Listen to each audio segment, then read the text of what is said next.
Hi there, thank you for joining me on Ferncrafts. I'm Christina and I welcome you to my channel.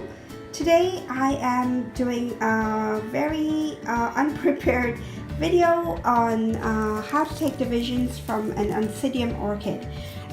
This is one of my oldest orchids. It's the Dancing Ladies. It looks terrible right now. I've taken it out of its pot and I wasn't prepared to do this video, but then I thought it might be useful to somebody who has an orchid that's just overgrown, or you just want to cut it back, or you want to share a cutting to a friend. So here's how you go about doing that. Very simple. Like I said, I've taken it out of the pot, and it's been a long time since this orchid has had a repot. So you can see it's quite pot bound and it has an extensive root system, but most of it is probably not viable. I can't tell at this point. So I'm going to have to clean away all this media, and I have made a terrible mess in my workspace here. So clean away everything and clean away any of the dead material like this. You know, if it's dried, it's got to come out. So that's the first thing I'm going to do. Clean it up and I will be back. Okay, so I've taken out most of the media, and you can see it has an extensive root system. Most of it is dried and not, you know, it's just there but dead actually. And the lower pseudobulbs are rotting, and those will need to be removed. But I wanted you to see, before I started doing any clipping, on the growth pattern of this orchid. So it grows higher and higher with each pseudobulb. If I were to hold it up like that, you could see it's just coming higher and higher, and at some point it has started to branch off into different leads. So you have one here, one there, and another here, and one at the back. So I'm going to be making few divisions out of this orchid, only because you can see that the pseudobulbs are very, very flat and dehydrated. All of this, so this is where the orchid was potted up, where that line is, and everything above that has been out of the pot. And with there being very little humidity in the air, especially now in the winter, it's very hard to keep this orchid happy with the amount of humidity that it needs. Oncidiums love their humidity, and they don't mind being surrounded by sphagnum moss, wet sphagnum moss, for extended periods of time, like a few days or so, before the sphagnum moss starts to dry out slowly. And they don't like to be totally dry, because this is what happens, is that the pseudobulbs shrivel up and these have become very, very flat. But on the other note, that these pseudobulbs never are very plump and you know, the type of orchid that it is, if I haven't mentioned before, it is Oncidium No ID Dancing Ladies. It's a lovely yellow with splashes of brown, or and it looks very, very beautiful, and it really is beautiful spray of flowers. And I'll try and put a photo in, I'll try and put a picture in the video so you can see what it looks like in bloom. So this is what I'm going to do. I'm going to remove these last two pseudobulbs and then start to clean away everything. And I'm going to make the divisions before I give them a good wash. And it's not totally a dead cause, because I just want to show you that there are some new growths coming. See right there, almost on every lead there is a new growth that's coming. So yeah, there, and here, this one is the one that I think this is the smallest growths right there. So yeah, I will be right back, but this has got to go.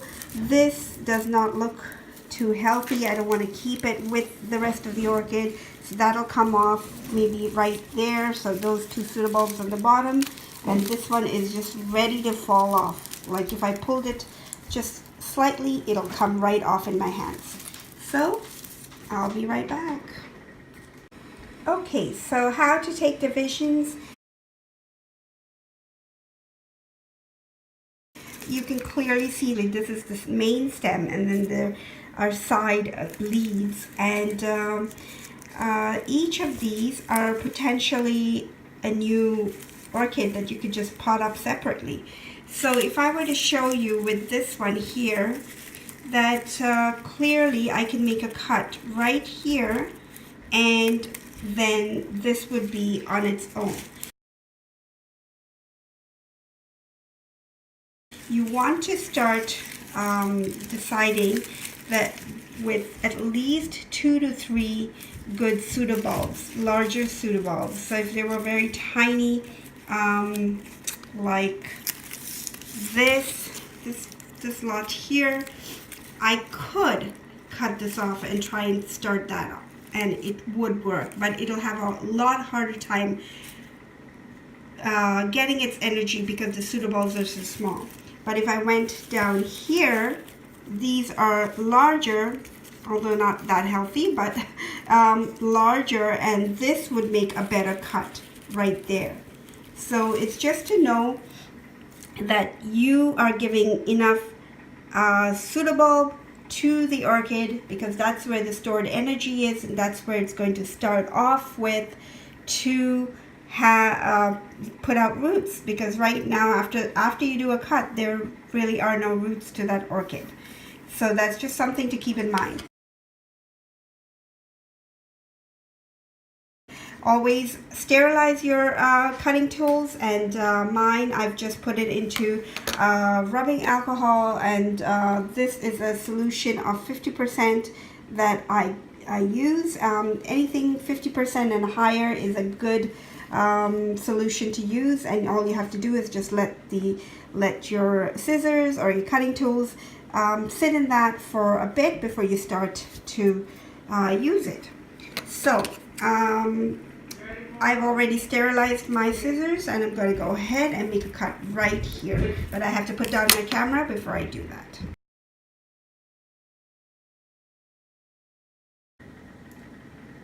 So there you go, folks. I've done my cuttings, and I wanted to leave this one pretty large, and just to have more than one lead on it, and I will be potting it up. And this is the one with the tiny growth right there, and yeah, so just to be watching out for it. And that's the cuttings that I made, and now I will give it a good wash. These cuts that I've made, I will now cover it with just a little bit of cinnamon powder, just to help it heal without getting any kind of an infection. And I will do that to every part where I have made the cuts. And so from this one orchid, I have now made several cuts. This one just happened to fall out like that, and it wasn't a clean cut. I didn't realize I only had the 2 pieces, but anyways, I'll be putting them together. So 1, 2, 3, and 4. This again is the one with the this was the lowest part of the pseudobulb or the orchid, and so that I will have to monitor, because I don't want it to be it's not soft, it's just discolored right now, but I want to make sure that I don't mix it with any of the other orchids, in case it is starting to rot, just like the one below it was, and I would not want to hold on to that. But for now, I'll just keep it and see if it's you know, trying to grow, and if it is, then I will try and save it. And pot it up, and repotting the orchids, usually with Oncidiums and Oncidium dancing ladies. Like I said, they're humidity, so I would put it in a mixture where there is sphagnum moss, because it holds a lot of moisture in there. You could use bark, you could use a little bit of perlite to air out the medium, as well as or you could use those clay pellets that I like using, and because it allows for the looseness of the medium, as well as it draws in a lot of moisture. So that's just something to do. So here's how you take cuttings from an Oncidium orchid. Thanks again for watching. I hope you enjoyed watching this video. It was not really a very fun video, but it's just something if you don't know what to do with your rambling looking orchids, or they're a little too wild, you can cut them back, but don't throw away those cuttings, because then you can give them away or have more orchids. So this is just one way to multiply your orchids. And don't forget to put in a tag if you have one. This one is a no ID, so I don't have a tag, but I just remember it as my Oncidium Dancing Ladies no ID. Thanks again for watching, and if you have any questions, do post your comments down below and I'll try to answer them on my next video. And until next time, if you have not subscribed, do so, and don't forget to hit that notification bell, and you'll be the first to know when I upload a video. Until next time, enjoy your orchids. Bye-bye.